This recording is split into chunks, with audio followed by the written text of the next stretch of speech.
আমন্ত্রণ এসএটিভির প্রবাস সংবাদে আপনাদের সঙ্গে আছি আমি শ্যামলী ইসলাম। শুরুতেই শিরোনাম। কলকাতার বাগজোলা খাল থেকে নিহত এমপি আনোয়ারুল আজিম আনারের বেশ কিছু হাড়গোড় উদ্ধার করেছে সিআইডি। ফরেনসিক পরীক্ষার পর মিলবে প্রমাণ। মালয়েশিয়ায় অবৈধ অভিবাসীদের ধরতে চলছে ধরপাকড় অভিযান। জহুর রাজ্যে ১২৩ বাংলাদেশি সহ ২১৪ প্রবাসী আটক। চলতি জুনের প্রথম 7 দিনে বাংলাদেশে এসেছে ৭২ কোটি ৬২ লাখ ডলারের রেমিটেন্স। কোরবানির আগে প্রতিদিন আসছে গড়ে ১০ কোটি ৩৭ লাখ ডলার। ঝিনাইদহ ৪ আসনের সংসদ সদস্য আনোয়ারুল আজিম আনার হত্যার ঘটনায় এবার কলকাতার একটি খাল থেকে বেশ কিছু হাড়গোড় উদ্ধার করেছে কলকাতা সিআইডি। সকালে কলকাতার বাগজোলা খাল থেকে এসব হাড় উদ্ধার করা হয়। তবে উদ্ধার হওয়া হাড়গুলো সংসদ সদস্য আনারের কিনা তা এখনও স্পষ্ট নয়। গ্রেফতারকৃত সিয়ামকে জেরা করে পাওয়া তথ্যের ভিত্তিতে অভিযান চালায় কলকাতা সিআইডি। সকালে সিয়ামকে নিয়ে ভাঙড়ের সাতুলিয়া এলাকার বাগজোলা খালে নামেন সিআইডির সদস্যরা। এরপর সিয়ামের দেয়া তথ্যানুযায়ী তল্লাশি চালিয়ে কিছু হাড়গোড় খুঁজে পান তারা। সিয়ামের দাবি এগুলো বাংলাদেশের এমপি আনারের শরীরের হাড়।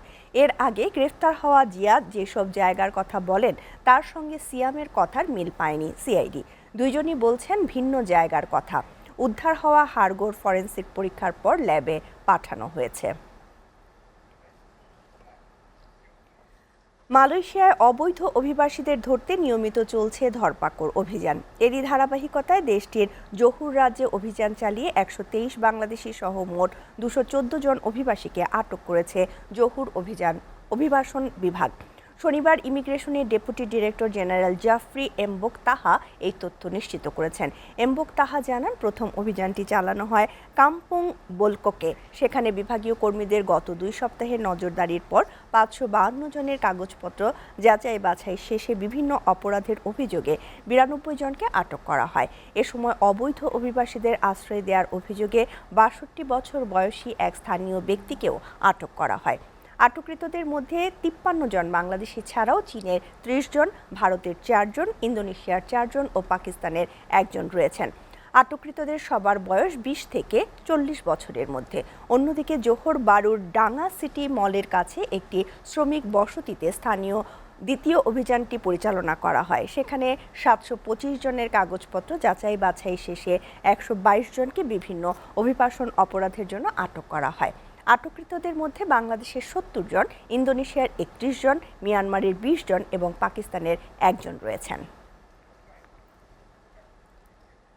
চলতি মাসের প্রথম 7 দিনে দেশে এসেছে ৭২ কোটি ৬২ লাখ মার্কিন ডলার রেমিটেন্স। এই হিসেবে প্রতিদিন গড়ে দেশে এসেছে 10 কোটি ৩৭ লাখ ডলার রেমিটেন্স। রোববার বাংলাদেশ ব্যাংকের হালনাগাদ প্রতিবেদন থেকে এই তথ্য জানা গেছে। এতে বলা হয়, চলতি জুন মাসের প্রথম 7 দিনে দেশে যে রেমিটেন্স এসেছে তা গত মে, এপ্রিল, মার্চ, ফেব্রুয়ারি ও জানুয়ারির প্রথম 7 দিনে দেশে রেমিটেন্স এসেছিল তার থেকেও বেশি। সংশ্লিষ্টরা বলছেন, ধর্মীয় উৎসবগুলোকে সামনে রেখে দেশের অভিবাসী কর্মীরা সাধারণত বেশি অর্থ পাঠিয়ে থাকেন। তাই কোরবানির ঈদকে সামনে রেখে রেমিটেন্স প্রবাহ বেড়েছে। এদিকে জুনের প্রথম সপ্তাহে রাষ্ট্র মালিকানাধীন ব্যাংকগুলোর মাধ্যমে এসেছে ১৭ কোটি ২৪ লাখ ৮০ হাজার মার্কিন ডলার।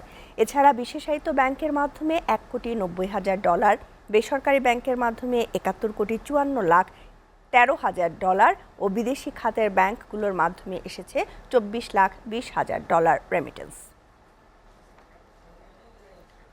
পবিত্র ঈদ উল আজহাকে ঘিরে মধ্যপ্রাচ্যের দেশ কুয়েতে শেবদি, কাবাদ, শোয়েক সহ সরকার নির্ধারিত বিভিন্ন জায়গায় পশুর হাটগুলোতে জমে উঠেছে বেচাকেনা।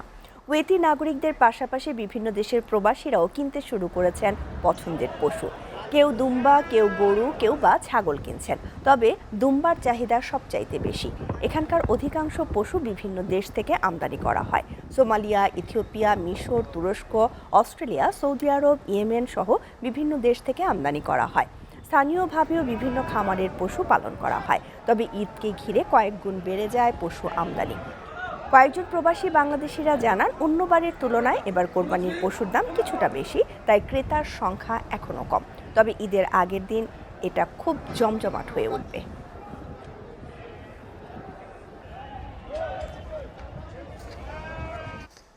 এসএটিভির প্রবাস সংবাদ শেষ করার আগে শিরোনামগুলো জানাবো আরও একবার।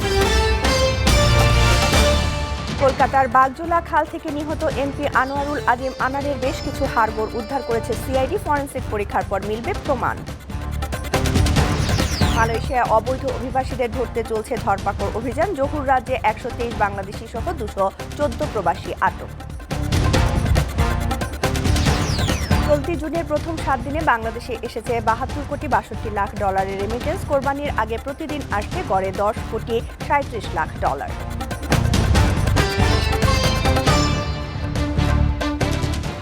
এই ছিল এসএটিভির প্রবাস সংবাদে। এসএটিভির সবশেষ সংবাদ জানতে ভিজিট করুন www.actv.tv। এতক্ষণ সঙ্গে থাকার জন্য ধন্যবাদ সবাইকে।